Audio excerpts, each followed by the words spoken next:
সুপ্রিয় দর্শক, আমি আফজাল হোসেন স্বাগত জানাচ্ছি সম্পাদকীয়তে। প্রার্থী মনোনয়ন ও আসন ভাগাভাগিতে নজর বিএনপির। নির্বাচনের প্রস্তুতির পাশাপাশি পিআর এর দাবিতে আন্দোলনে জামায়াত। দলটির পিআর এর দাবিকে জামায়াতের চাপ সৃষ্টির কৌশল হিসেবে দেখছেন বিশ্লেষকরা। জুলাই সনদ ঘিরে ঐক্যের চেষ্টা চলমান। আসন সমঝোতার দিকেও নজর রাজনৈতিক দলগুলোর। অন্যদিকে শাপলা প্রতীক না পেলে রাজপথে আন্দোলনের হুঁশিয়ারি দিয়েছে এনসিপি। সমসাময়িক রাজনীতির নানা বিষয় নিয়ে আমাদের আজকের সম্পাদকীয় আলোচনার টেবিলে আসন সমঝোতা। আর এসব নিয়ে কথা বলতে আমাদের স্টুডিওতে উপস্থিত আছেন আজিজুল বারী হেলাল, তথ্য বিষয়ক সম্পাদক বিএনপি, এবং দেলোয়ার হোসেন, সহকারী সেক্রেটারি, ঢাকা মহানগর দক্ষিণ, বাংলাদেশ জামায়াত ইসলামী। দর্শক, আপনারাও এই আলোচনায় অংশ নিতে পারেন। এজন্য আপনাদের ফোন করতে হবে টেলিভিশনে দেখানো নম্বরে। এছাড়া ফেসবুকের মাধ্যমেও আপনাদের মন্তব্য পাঠাতে পারেন। আলোচনা শুরুতেই জানিয়ে দেবো এখনকার প্রধান শিরোনামগুলো। ফেব্রুয়ারিতে নির্বাচনের প্রস্তুতি নিচ্ছে অন্তর্বর্তী সরকার। জাতিসংঘে ভাষণে জানালেন প্রধান উপদেষ্টা, স্বচ্ছতা আইনের শাসন নিশ্চিতে চলবে সংস্কার কার্যক্রম। ফেব্রুয়ারিতে নির্বাচন নিয়ে সংশয় থাকলেও সরকার চাইলেই সম্ভব। সময় সংবাদকে মির্জা ফখরুল। আস্থা অর্জনে অন্তর্বর্তী সরকারকে আরও কার্যকর উদ্যোগ নেওয়ার আহ্বান। পিআর না হলে ফ্যাসিবাদ পুনরুত্থানের শঙ্কা জামায়াতের। জেলা উপজেলায় বিক্ষোভ সমাবেশ। নির্দিষ্ট দলের আধিপত্য মেনে নেবে না জনগণ, বললেন নেতারা। নির্বাচনে দেরি হলে বিভক্ত হয়ে পড়বে রাজনৈতিক দলগুলো, সুযোগ নেবে তৃতীয় পক্ষ, মত বাম দলগুলোর। নির্বাচন সংস্কারকে মুখোমুখি দাঁড় করানোর অভিযোগ। এবং জামায়াতের পিআর, এনসিপির শাপলা প্রতীকের দাবি নির্বাচন আয়োজনে কোনো প্রভাব ফেলবে না, মত ইসি আনোয়ারুল ইসলামের। ভোটের প্রস্তুতি নিচ্ছে কমিশন।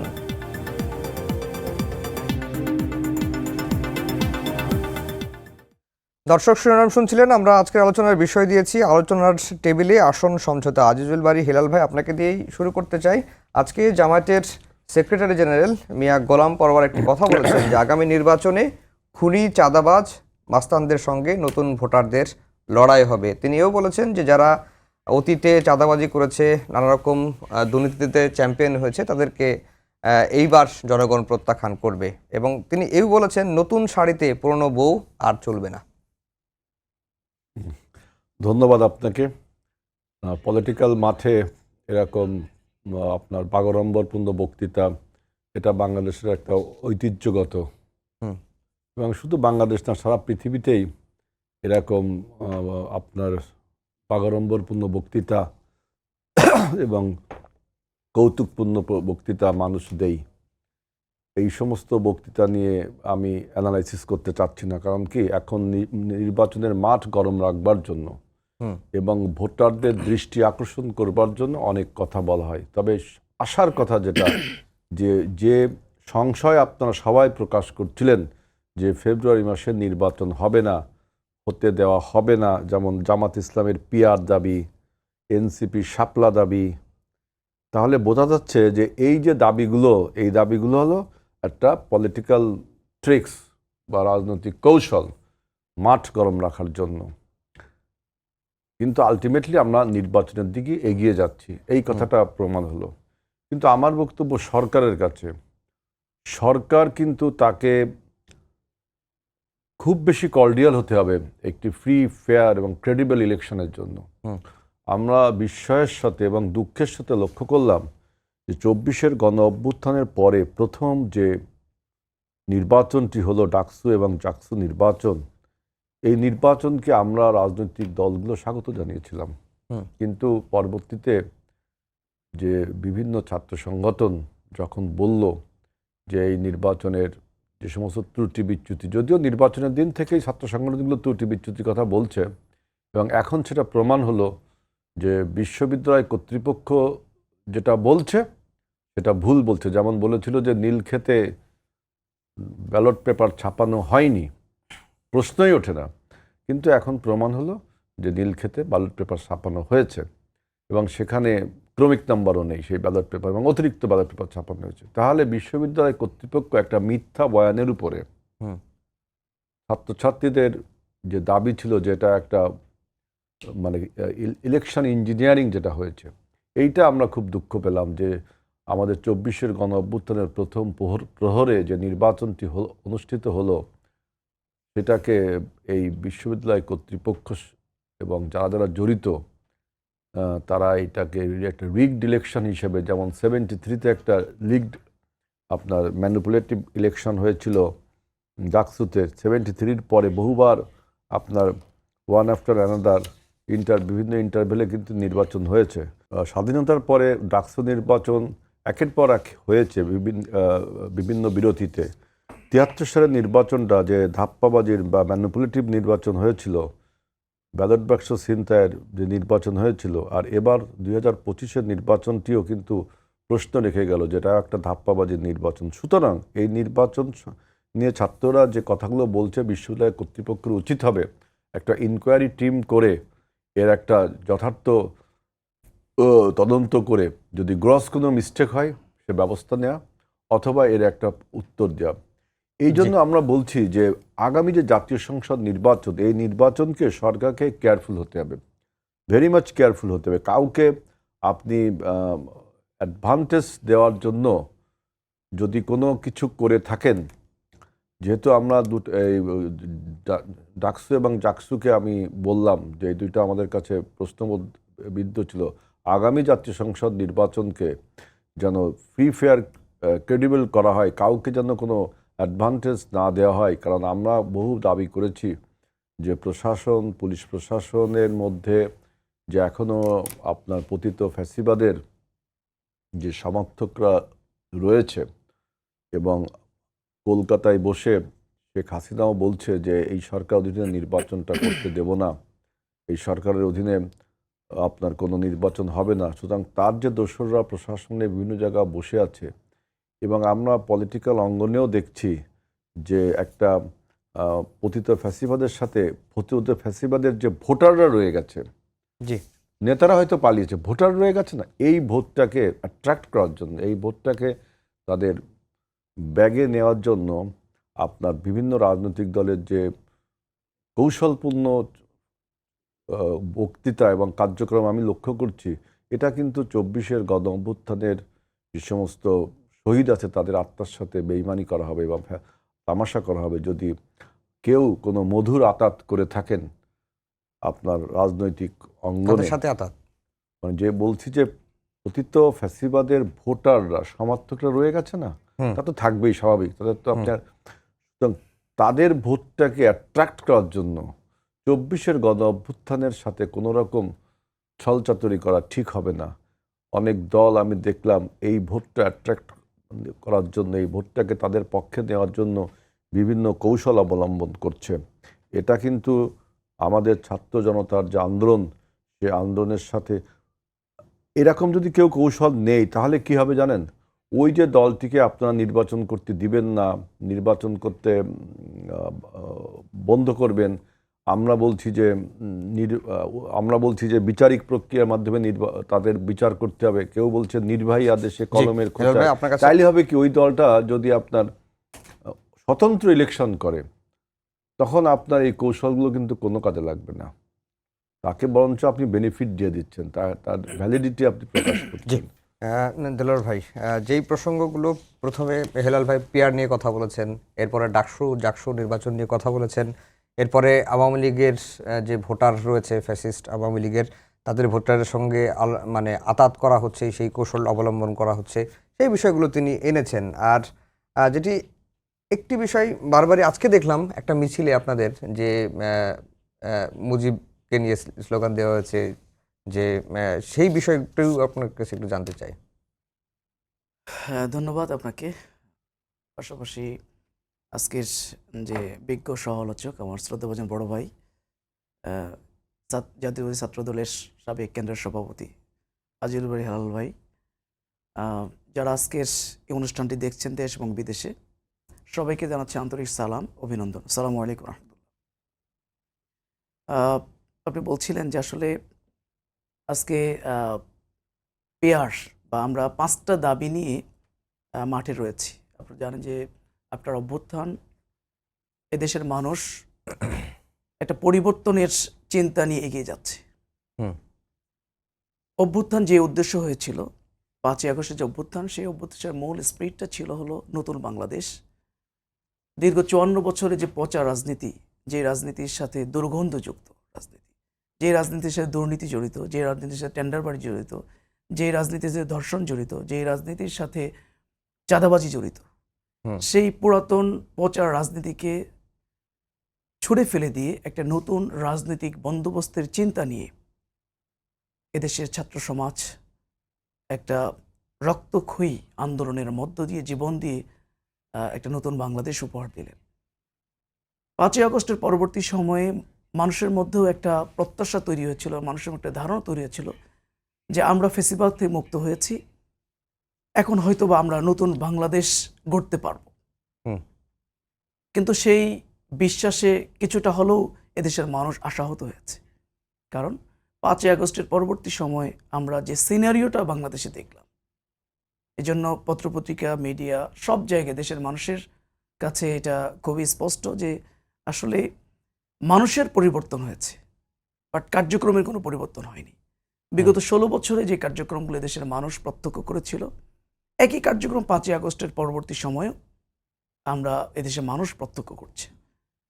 যার কারণেই মানুষের কাছে প্রশ্ন যে আসলে আমরা তো শুধুমাত্র এক ফেসিবাদকে তাদের পতন ঘটিয়ে, এক সরকারের পতন ঘটিয়ে শুধুমাত্র আরেকটা রাজনৈতিক দলকে ক্ষমতায় বসানোর জন্য তো আমরা এই আন্দোলন করিনি, এত রক্ত দেওয়ার লাগেনি বা এত জীবন আমরা দিইনি। আমরা জীবন দিয়েছিলাম একটা নতুন রাজনৈতিক বন্দোবস্তের জন্য, একটা সংস্কারের জন্য। সেই জায়গা থেকে জামাত ইসলামী সেই জুলাই স্পিরিটকে ধারণ করে নতুন বাংলাদেশের স্বপ্ন নিয়ে আজকে 5 দফা দাবি নিয়ে আন্দোলনের মাঠে। আমরা ইতিপূর্বেও আমরা আন্দোলনের মাঠে ছিলাম 5 দফা দাবি নিয়ে। সেই দাবির মধ্যে একটা অন্যতম গুরুত্বপূর্ণ ছিল হলো আমাদের দেশের বাইরে যে প্রবাসী ভোটার। সেই দাবিটা ইতিমধ্যেই বাস্তবায়ন হয়েছে, বাকি 4টা বাস্তবায়ন হয় নাই। এই 4টার সাথে আরেকটা নতুন যোগ হয়েছে আমাদের আন্দোলনের মাঠে, সেটি হলো যে আওয়ামী লীগের যে দোসর ছিল 14 দল এবং জাতীয় পার্টি, তাদের রাজনৈতিকভাবে তাদের কার্যক্রমকে নিষিদ্ধ করা। এটা সময়ের দাবি, এদেশের আপামর জনতার দাবি। এই ইস্যুগুলো নিয়ে যখন আমরা রাজপথে নেমেছি, আজকে দীর্ঘ 2 মাসের অধিক সময় ধরে প্রায় 32টা রাজনৈতিক সংগঠন ঐক্যমত্য কমিশনের সাথে এখানে ডায়ালগে বসেছেন, বিরাট একটা সময় কিন্তু দিয়েছেন। উদ্দেশ্য হলো একটাই, যে একটা সংস্কারের মধ্য দিয়ে একটা সুন্দর, সুষ্ঠু, গ্রহণযোগ্য নির্বাচনের পরিবেশ তৈরি করা, যে পরিবেশে সকল ভোটাররা 16 বছর যে ভোট থেকে বঞ্চিত হয়েছে, ভোট দিতে পারে নাই, তারা সুন্দর পরিবেশে, উৎসবমুখর পরিবেশে তারা তাদের ভোট দিবে। তাদের ভোটাধিকার থেকে তাদেরকে কেউ বিরত রাখতে পারবে না, তাদের ভোটটা কেউ ছিনতাই করতে পারবে না। এই ধরনের একটা মানসিকতা নিয়ে কিন্তু একটা সংস্কারের চিন্তা নিয়ে প্রায় 2 মাসের অধিক সময় ধরে আলোচনা হলো। এই আলোচনার শেষ পর্যায়ে এসে যখন প্রায় 80টিরও অধিক বিষয় নিয়ে যখন রাজনৈতিক দলগুলো যখন একমত হয়েছে, এগুলো এখন বাস্তবায়ন প্রক্রিয়া। অধিকাংশ রাজনৈতিক দলগুলো চাচ্ছে যে যেই বিষয়গুলো আমরা একমত হয়েছি, সেই বিষয়গুলো আমরা আগে নির্বাচনের আগে সেটা বাস্তবায়ন হোক। বাট এই জায়গায় বিএনপি সহ হাতে কোনো কয়েকটা দল, যারা নির্বাচনের পূর্বে এই সংস্কারের এই বিষয়গুলো, যেগুলোর বিষয়ে একমত হয়েছে, সেগুলো তারা বাস্তবায়ন করতে চায় না। তারা বলছে যে এখানে একটা পরবর্তী সরকারে সেটা বাস্তবায়ন ছোট্ট করবে। প্রশ্ন, যে আপনি যদি নির্বাচনের আগে বাস্তবায়ন করেন, এটাকে র্যাটিফাই করতে হবে না নির্বাচনের পরে সংসদকে গিয়ে? না, এই ধরনের বহু উদাহরণ তো আছে ইতিপূর্বে। এখন যদি এটা যেটা এখন বিশেষজ্ঞরা বা যারা এটা নিয়ে কাজ করছেন, তারা যেভাবে 2টা বিষয় এখানে তারা নিয়ে এসেছেন। একটা হলো সংবিধান ওয়ার্ডারের মধ্য দিয়ে যে বিষয়গুলো আমরা একমত হলাম সেটা সংবিধানে সংযোজন করা যায়, আরেকটা হলো রেফারেন্ডামের মাধ্যমে, গণভোটের মাধ্যমে দেওয়া যায়। এই 2টার উদাহরণ অতীতে আছে, যেটা শহীদ প্রেসিডেন্ট জিয়া রহমান এই কাজটি করেছিলেন, আরও অনেক উদাহরণ আছে। সুতরাং নির্বাচনের পূর্বে যদি এগুলোর বাস্তবায়ন না হয়, তাহলে এত দীর্ঘ সময় ধরে রাজনৈতিক দলগুলো, রাজনৈতিক দলের নেতারা যেখানে সময় দিলেন, বিরাট একটা সময় কিন্তু এখানে অপচয় ব্যয় হয়েছে। এটা তো হলো ওই নির্বাচনের পরে এটা বাস্তবায়নের জন্য না, নির্বাচনের আগে এটা বাস্তবায়নের জন্য। আরেকটা জিনিস হলো, জুলাই সনদটা যদি আগেই এটা বাস্তবায়ন না হয়, এটা যদি আইনি ভিত্তি না হয়, এই আইনি ভিত্তির উপরে যদি নির্বাচনটা না হয়, তাহলে একটা আশঙ্কা রয়েছে যে এই নির্বাচনটা সুষ্ঠু হবে কিনা, গ্রহণযোগ্য হবে কিনা, এখানে মানুষের ভোটাধিকারটা হরণ করা হবে কিনা, এই ধরনের নানা ধরনের আশঙ্কা আছে। আবার যেই সরকারি ক্ষমতা আসুক না কেন, পরবর্তী সময় তারা গিয়ে এটা বাস্তবায়ন করবে কিনা, এই ধরনের আশঙ্কা আছে। এবং অতীত এর উদাহরণ আছে যে নির্বাচনের আগ মুহূর্ত পর্যন্ত যে সহযোগিতাগুলো হয়, নির্বাচনের পরবর্তী সময় গিয়ে এই সহযোগিতাগুলো বাস্তবায়ন হয় না। জি। তাই আজকে আপামর জনতা, জুলাই যোদ্ধারা, ছাত্র জনতা সবার একটাই দাবি যে না, জুলাই সনদ নির্বাচনের পূর্বে বাস্তবায়ন করতে হবে। আজকে যখন এই সনদ, জুলাই সনদ বাস্তবায়নের দাবি নিয়ে যখন আমরা মাঠে আন্দোলন করছি, যখন কথা বলতেছি, যখন আমরা লেভেল প্লেইং ফিল্ড নিয়ে কথা বলছি, আমরা যখন জাতীয় পার্টি এবং 14 দলের কার্যক্রম নিষিদ্ধের কথা বলছি, আমরা বিচারের নিয়ে যখন কথা বলছি, তখন একটা দল আমাদেরকে বলছে আমরা নির্বাচন পেছানোর জন্য আমরা ষড়যন্ত্র করছি। অথচ এই নির্বাচনের জন্য আমরাই সর্বপ্রথম প্রস্তুতি শুরু করেছি এবং আমরা বলেছি, বারবার বলেছি, আমরা নির্বাচন চাই এবং যে নির্দিষ্ট সময় ঘোষণা হয়েছে, ঘোষিত সময় ফেব্রুয়ারি, এই ফেব্রুয়ারির মধ্যেই আমরা নির্বাচন চাই। কিন্তু এই নির্বাচনের পূর্বে আগে জুলাই সনদের বাস্তবায়নটা আমরা দেখতে চাই। জি, দেলোয়ার ভাই আপনার কাছে আবার আসবো। হেলাল ভাই, যেটি দেলোয়ার ভাই বলছিলেন যে নির্বাচনের আগে জুলাই সনদ বাস্তবায়ন না হলে নির্বাচন সুষ্ঠু হবে কিনা, এটা নিয়ে মানুষের মধ্যে শঙ্কা রয়েছে এবং আওয়ামী লীগ এবং জাতীয় পার্টি নিষিদ্ধ চাওয়াটা আসলে আপামর জনতার দাবি। জুলাই সনদটা নিয়ে আগে বলি, তারপরে আওয়ামী লীগ নিষিদ্ধ বলি, তাই না? হুম। প্রথমে আমি একটু প্রথমে যে বক্তব্য দেন পরোয়ার ভাই, আমার এলাকার বড় ভাই তো উনি, এটা একটু বলি। উনি আমাদের এলাকায় বক্তব্য দিচ্ছেন যে পুরনো বউকে নতুন শাড়িতে আর দেখতে চায় না। তাহলে পুরনো বউকে, আপনার নতুন বউকে পুরনো শাড়ি পরাতে হবে, নাকি নতুন বউকে নতুন শাড়ি পরাবেন? তা শাড়ি তো নতুন পাওয়া যাচ্ছে না, কারণ চাঁদাবাজি, ব্যাংক দখল, স্কুল দখলে তো শাড়ি শতচ্ছিন্ন হয়ে গেছে, তাই না? তারপরে বট বাহিনী কর্তৃক ভার্চুয়াল গালাগালি, অসভ্য শব্দে তো আপনার শাড়ি বিধ্বস্ত হয়ে গেছে। আপনার ঢাকা বিশ্ববিদ্যালয়ের ছাত্রীদেরকে যখন গণধর্ষণের হুমকি দেওয়া হয়, সেই শাড়ি তো অসভ্য শাড়ি। তাহলে আপনি তো তাই নতুন বউকে ওই পুরনো শাড়ি পরাচ্ছেন। অতএব এই বাগড়ম্বরপূর্ণ বক্তৃতা রাজনৈতিক মাঠে খাটে। রাজনৈতিক মাঠে আপনি জনগণকে উচ্ছ্বাসী করে তুলতে পারেন, কিন্তু পলিটিক্সে যদি আপনার বিশ্লেষণে এইগুলো আপনার শেষ পর্যন্ত একটা মানে ফাঁকা বুলিতে পরিণত হয়। কারণ আমরা নতুন বউ পাবো, এটা ঠিক, নতুন শাড়ি কিন্তু পাচ্ছেন না, কেউ দেখাতে পারছেন বলে আমার মনে হচ্ছে না। আমি যদি বলি আপনি দেখাচ্ছেন, আপনি বলবেন যে আপনি দেখাচ্ছেন না, অনেক বিতর্ক হবে এটা নিয়ে। আলটিমেটলি নির্বাচনটা একটা ধোঁয়াশার মধ্যে পড়ে যাবে। এইটা হলো একটা বক্তব্য। আপনার সেই পুরনো সাহিত্যে শুধু আপনার ব্যাংক দখল, স্কুল দখল না, ভোলাগঞ্জের পাথরও দখল হয়ে গেছে। শাড়ি মোটে সুন্দর শাড়ি পাওয়ার কোনো উপায় নেই, কোনো কেউ দেখাতে পারছেন না। সুতরাং দখলে তো জাতীয় ঐক্য হয়ে গেছে। আমি তো সেটাই বলছি যে শাড়ি তো শতচ্ছিন্ন এই জন্য। চাঁদাবাজি, দখলবাজি, বট বাহিনী কর্তৃক ভার্চুয়াল অশ্লীল শব্দ প্রয়োগ, ছাত্রীদের গণধর্ষণের কথাবার্তা বলা, আরো অনেক কথা বলতে হয়। অতএব নতুন শাড়ি পাওয়ার, নতুন বউ পাওয়া যাবে, নতুন একটা সরকার পাওয়া যাবে। শাড়ি পাওয়া যাবে কিনা এটা দেখা যাবে যখন সরকারটা চালু হবে। এখন জুলাই সনদ দেখেন, জুলাই সনদ সাথে নির্বাচনের কি সম্পর্ক আমি এটা বুঝলাম না। জুলাই সনদ তো how to make future Bangladesh, এটাই তো জুলাই সনদ। এবং কিছু ইতিহাস, আমরা কেন 24-এর গণ অভ্যুত্থানটা করলাম, এই তো এর সাথে ফ্রি ফেয়ার নির্বাচনের সাথে জুলাই সনদের সম্পর্ক। জুলাই সনদটা আপনার আইনগতভাবে এতদিন আলোচনা হচ্ছে, এইটা আপনার একটা স্যাটাসাইড ইস্যু, এটা নিয়ে আমি আর ও আলোচনা করে আর কি করবো, এটা স্যাটাসাইড ইস্যু। এখন আরেকটা হচ্ছে যে আওয়ামী লীগের নিষিদ্ধের কথা বলছেন। আওয়ামী লীগের নিষিদ্ধের কথা তো আমরা সবার আগে বলছি, সবাই বলছে নিষিদ্ধের কথা, বলেনি এমন কোনো লোক নেই। কিন্তু তার একটা তরিকা আছে, তো তরিকা আছে না, যে আপনি তা কিভাবে নিষিদ্ধ করবেন। জামাত ইসলামকে একবার নিষিদ্ধ করতে গেছিল আওয়ামী লীগ কলমের খোঁচায়, জোর করে ওই নির্বাহী ক্ষমতায়, কার্যকর হয়েছে। এটা সম্ভব না, আমরা তখনও বলেছি সম্ভব নেই ভাবে, মানে আপনাকে একটা তরিকায় যেতে হবে। এখন আবার দেখি কি একই কথা আপনারা বলছেন যে নির্বাহী আদেশে কলমের খোঁচায় তাকে বন্ধ করে দেওয়া হয়। আমরা বলছি যে আওয়ামী লীগের বিচার করতে হবে। আপনি আজকে বন্ধ করলেন, কালকে আবার সে বৈধ হয়ে গেল, তো এই বন্ধের অর্থ কি? তাকে যদি আপনি পার্মানেন্ট একটা সলিউশন দিতে পারেন, যে বিচার করেন তার, সেই বিচার যেন দ্রুত হয়। এবং দ্রুত হতে যায় যেন আবার অন্যায় বিচার না হয়। আমরা তাই বলছি যে বিচারিক প্রক্রিয়ার মধ্যে তরিকা নিয়ে সমস্যা, বিচার নিয়ে কোনো সমস্যা নেই, তরিকা নিয়ে সমস্যা। এবং এইটা খুবই ইম্পর্টেন্ট যে আওয়ামী লীগের যে ভোট ব্যাংক আছে এইটা কিন্তু বাংলাদেশের রাজনীতিতে একটা ট্রাম্পকারে পরিণত হচ্ছে, এবং এটা আওয়ামী লীগের কিন্তু একটু এক্সট্রা সুবিধা দিয়ে দিচ্ছে। তার সেই ফ্যাসিবাদের চরিত্র কিন্তু মানে আপনি ভ্যালিডিটি করে দেওয়ার একটা অপচেষ্টা চলছে।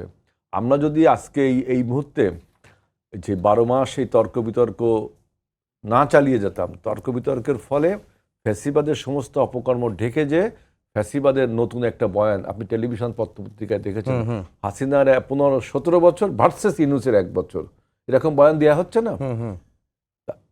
আমরা একটা 4 বার দল রাষ্ট্র পরিচালনা করেছি, একটা অভিজ্ঞতা থেকে বলছি যে আপনার একটা দ্রুত একটা নির্বাচন, আমরা সেই সরকার গঠনের আগেই বলেছি, 7ই আগস্ট বলেছি।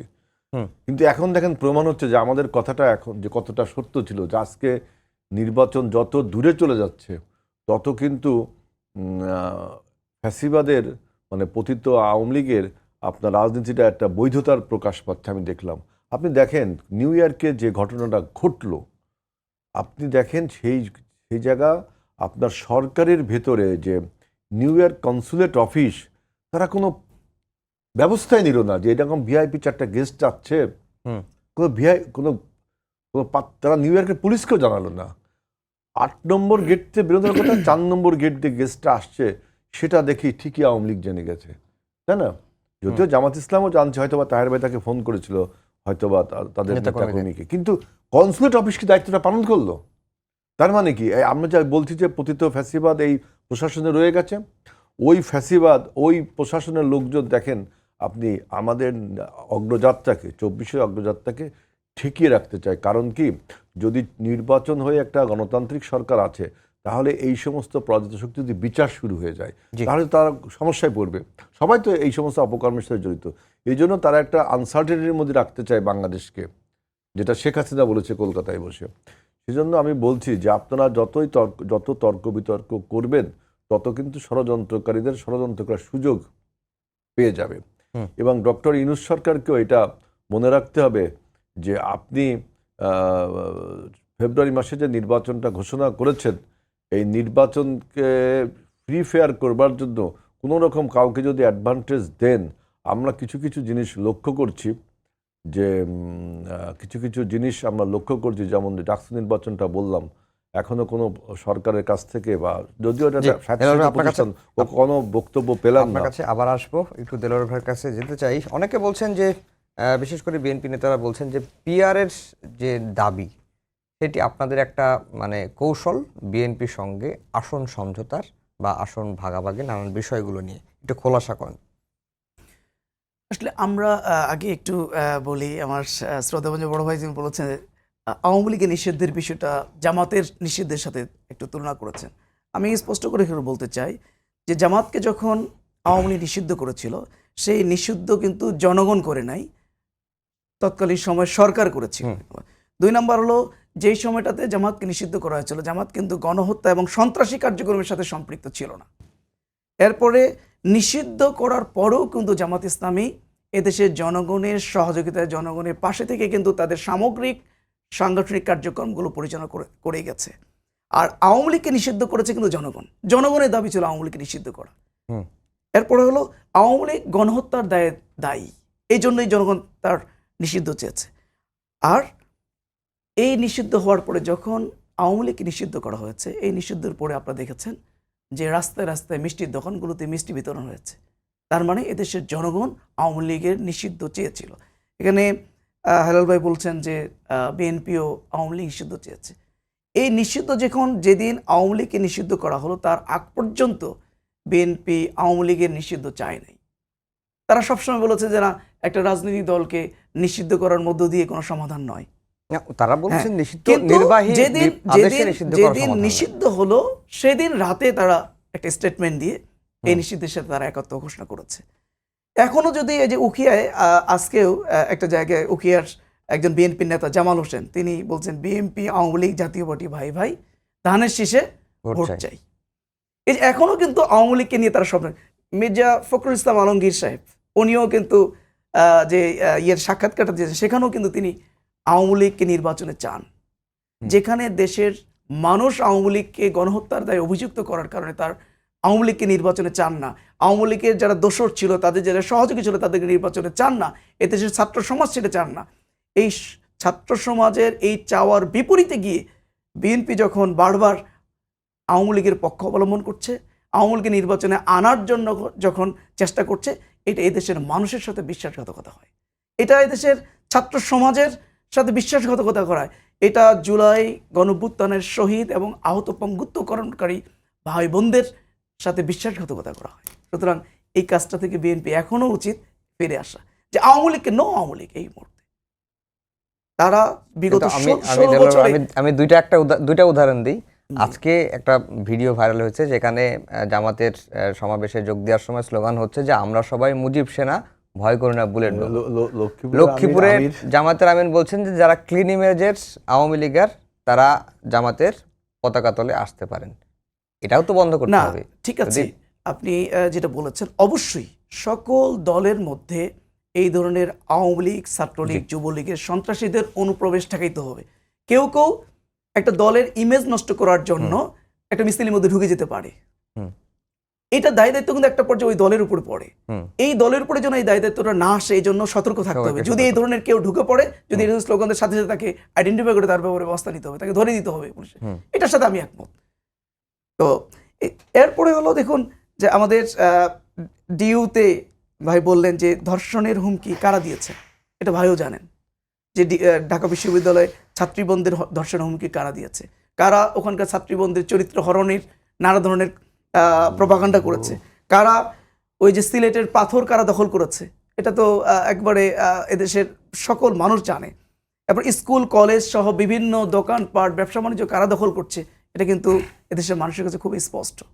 সব মিলিয়ে মানে এই সকল কার্যক্রমের কারণেই এদেশের মানুষ কিন্তু এই ফেসিবাদী আমলে যে কার্যক্রমগুলো চলছিল, একই কার্যক্রম যখন শুধুমাত্র হাত বদল হলো, একই কার্যক্রম চলছে, লোকের বদল হলো, মানুষের পরিবর্তন হলো, এটা কিন্তু মানুষ চায় না। মানুষ এখান থেকে মুক্তি চায়, এখান থেকে ফিরে আসতে চায়, নতুন করে স্বপ্ন দেখতে চায়। এই জন্য এখন আমাদের উচিত হবে যে জুলাই স্পিরিটকে ধারণ করে, জুলাই চেতনাকে ধারণ করে রাজনীতি করা। জি, আমি যে প্রশ্নটা করেছিলাম যে পিআর এর ইস্যু কি আসলে আচ্ছা, এখানে পিআর সম্পর্কে আমরা জরুরি, আমরা কেন পিআর এর দাবিটা তুললাম, পিআর এর প্রশ্নটা কেন আসলো? আমরা গত বছর 2024 সালের অক্টোবর মাসে, আপনার মনে আছে, আমরা একদম সাংবাদিক সম্মেলনের মধ্য দিয়ে আমরা ক্লিয়ার কাট দস্তবার যে দাবিটা আমরা তুলেছিলাম, সেখানে পিআরটা খুব জোরে সোরে আমরা বলেছিলাম। কেন তুলেছিলাম? আমরা 54 বছরের যে নির্বাচনের যে পদ্ধতিতে নির্বাচনের যে নির্বাচনের কালচার সম্পর্কে আমরা জানি। এখানে কিভাবে কালো টাকার ব্যবহার হয়, এখানে কিভাবে পেশি শক্তির ব্যবহার হয়, এখানে কিভাবে ভোট সেন্টারগুলো দখল হয়ে যাচ্ছে, এখানে কিভাবে অশিক্ষিত মানুষগুলো যাদের এমপি হওয়ার মতো যোগ্যতা নাই, শুধুমাত্র পেশি শক্তি কালো টাকা দিয়ে একটা দলকে কনভিন্স করে তারা কিভাবে এমপি হয়ে যাচ্ছে। এরপরে দেখুন, মানে এই বর্তমান যে সিস্টেমে যে নির্বাচনটা হচ্ছে, এই সিস্টেমে সকল ভোটারদের মতামতের প্রতিফলন হচ্ছে না। ধরুন যে একজন 1 লাখ 1.5 লাখ ভোট পেয়ে নির্বাচিত হচ্ছে, এমপি নির্বাচিত হচ্ছে, তাকে হয়তো 1.5 লাখ ভোট দিয়েছে, আরেকজনকে 1,40,000 ভোট দিয়েছে, সেটি পরাজিত হয়ে গেল। তার মানে 1,40,000 ভোটটা কিন্তু এখানে কি হয়ে গেল, নষ্ট হয়ে গেল। এদের সকল মানুষের মতামতের প্রতিফলনটা ঘটলো। এরপরে দেখুন, দীর্ঘদিন স্বাধীনতা 54 বছরে অনেকগুলো রাজনৈতিক সংগঠন আছে যারা কখনো সংসদে যেতে পারে নাই, সংসদে গিয়ে তারা গঠনমূলক আলোচনা অংশগ্রহণ করতে পারে নাই, যার কারণে কি করে রাজপথে তারা তাদের কথাগুলো বলে, নানা ধরনের কর্মসূচি দেয়, নানা ধরনের বিশৃঙ্খল। আমি যদি ভোট করতে চাই তাহলে আমার পিআর এর মধ্যে আমার কিভাবে ঢোকাবেন? কোনটা? আমি যদি স্বতন্ত্র হয়ে ভোট করতে চাই তাহলে আমাকে পিআর এর মধ্যে কিভাবে ঢোকাবেন? পিআর এর এখানে বিভিন্ন টাইপস আছে, অনেকগুলো প্রকার আছে। আগে যদি পিআর নিয়ে যদি আমরা যদি একমত হয়ে যাই যে পিআর আমরা চাই, এই তখন এই পিআর এর কোন পদ্ধতিটা নেব, কোন পদ্ধতিতে অবলম্বন করলে পরে আমরা সবাইকে অ্যাকোমোডেট করতে পারবো, সেটাই তো এখন আলোচনার বিষয়। আপনারা আলোচনা করবেন, সেটা তো আলোচনা টেবিলে আছে, আলোচনাটা তো হবে। সেটা আরেকটা জিনিস হলো, এখানে অনেকে বলছেন যে ওই কথা আসলে বলছেন যে পিআর খায় না, এটা গোসল করে, এই ধরনের মানে অজ্ঞতামূলক কিছু কথাবার্তা বলছেন। আসলে এটা একজন রাজনীতিবিদ হিসেবে আমি মনে করি এটা সমীচীন না। কারণ যেখানে মানুষের একটা গত কয়েকদিন আগে যখন একটা মানে হলো, আপনার সার্ভে হলো, সেই সার্ভেতে 71% মানুষ বলল যে আমরা পেয়ারকে চাই। তাহলে 71% মানুষ তো পেয়ারের বুঝে বিধায় তো পেয়ারের পক্ষে চাইছে। আবার গত 2 দিন আগে আরেকটা যদি হয়েছে, সেখানে 48% বলেছে। তো 48% হলেও তো এদেশের মানুষ পেয়ার বোঝে। তো পেয়ার তো এমন কোনো কঠিন বিষয় না। তো পেয়ার সিস্টেমে ইলেকশন হলে যদি আমাদের এই যে দেখুন আজকে মানে আওয়ামী লীগ কেন ফেসিবাদী হয়ে উঠলো, যখন তারা সংসদে এককভাবে সংখ্যাগরিষ্ঠতা পেয়ে গেল, পেয়ে যাওয়ার কারণে তারা নিজেদের মতো করে সংবিধানকে চেঞ্জ করে রদবদল করে তারা আজকে এই পর্যায়ে চলে আসলো। যদি পেয়ার সিস্টেম হয়, কোন রাজনৈতিক দল একক সংখ্যাগরিষ্ঠতা পাবে না। দিলওয়ার ভাই, আপনার কাছে আবার আসবো। হেলাল ভাই, আমাদের সময় আর হাতে আছে 5 মিনিট, দুজনকেই 2 মিনিট করে দিতে চাই। যেটি বললেন এবং জামাতের নেতারা এও বলছেন যে পিয়ার না বুঝলে আপনারা সরকার চালাবেন কেমনে। আর সাথে একটা প্রশ্ন জুড়ে দিই যে পিয়ারের যে এই যে আন্দোলনটাকে আসন সমঝোতার কৌশল হিসেবে আপনাদের অনেক নেতারাই দেখছেন। ভুলে গেলাম। হ্যাঁ, প্রথমে বলছি জামাত ইসলাম পিয়ার চাই কেন, এটা আমি দেখলাম যে দেখেন, আমি দেলোয়ার কিছু মাইন্ড করেন, আমি কিছু কথা বলছি তোমাদের আমার রাজনৈতিক বিশ্লেষণ। জামাতের যারা শীর্ষ নেতা, এনারা কিন্তু স্থানীয় ওইভাবে জনপ্রিয় না, স্থানীয় ভাবে জনপ্রিয় না। আমি দেখেছি গত 4-5টি নির্বাচন, 3-4টি নির্বাচন জামাতের প্রান্তিক নেতারা কিন্তু অনেক, ওই যে একবার বলো 20টা সিট, দেখেন প্রান্তিক নেতারা কিন্তু অনেক ভোটে জিতে যায়। এখন দেখলো যদি এই ফার্স্ট 5টি পোস্ট হয়, তাহলে তো আমাদের এই যে প্রান্তিক যে নেতারা, এরা সংসদে আসবে। আমি তো সংসদে আসতে পারবো না, আমি তো জাতীয় নেতা, বড় নেতা।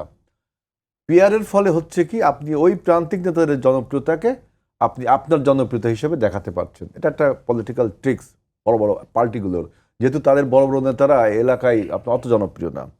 আরেকটা হলো যে দেখেন, পিয়ারে আমি দেখলাম যে স্থানীয় রাজনীতি খুব দুর্বল হয়ে পড়ে এবং টোটাল পলিটিক্সটা আপনার কেন্দ্রীভূত হয়, সেন্ট্রাল খুব পাওয়ারফুল হয়ে যায়। দেখেন 300 আসনে যখন আমি নমিনেশন দিব, তখন কিন্তু স্থানীয় লোককে জনপ্রিয়তা যাচাই করতে হচ্ছে। সেখানে একটা একদলীয় স্বৈরতান্ত্রিক মনোভাব ইচ্ছা করলেই করা যাচ্ছে না, পপুলারিটি দেখতে হবে।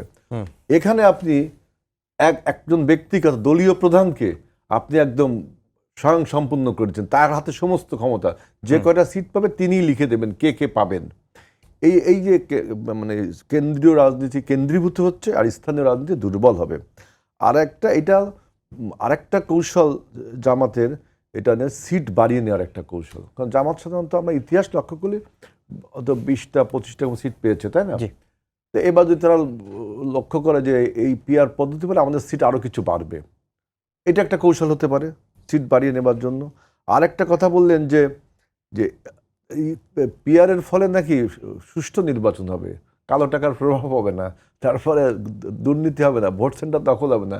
এটা কোনো হয় আগে পিআর হলে হবে কি, মার্কার জায়গা মানুষের জায়গা মার্কা যাবে, তাই না? পিআর এখন আমি ভোটে দাঁড়ালাম যে হেলালকে ধানের শীষে ভোট দাও, তখন হবে শুধু ধানের শীষে ভোট দাও, হেলাল তো থেকে যাচ্ছে। ওতে মাস্তানি যদি কেউ করে, মার্কের উপরেই মাস্তানি করবে, ভোটের পুরো ভোট সেন্টার দখল করতে মার্কের লোকটাই তো করবে। ওতে পিআরের ফলে ভোট ম্যানিপুলেটিং বাদ করা যাচ্ছে না, হচ্ছে পিআরের ফলে আসন বাড়ানো ছাড়া আমি আর কোনো কাজ দেখলাম না। আর ওই যেটা বললো যে অনেক লোক আসতে পারে সংসদে, কিন্তু এটা হ্যাঙ্গিং পার্লামেন্ট হয়, এটা কিন্তু এটা কি এক কথায় জাস্ট আমার সময়। আর আসন ভাগাভাগি যেটা বলছেন, যে আজকে যদি সত্যিকারের আমরা যদি একটা সমঝোতা নির্বাচন করতে পারতাম, হাসিনা যে নির্বাচনটা করেছিল 24 সালের,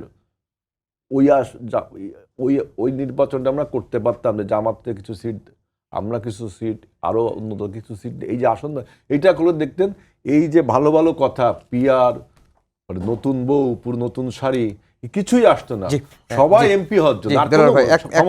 এক মিনিট সময় লোভে।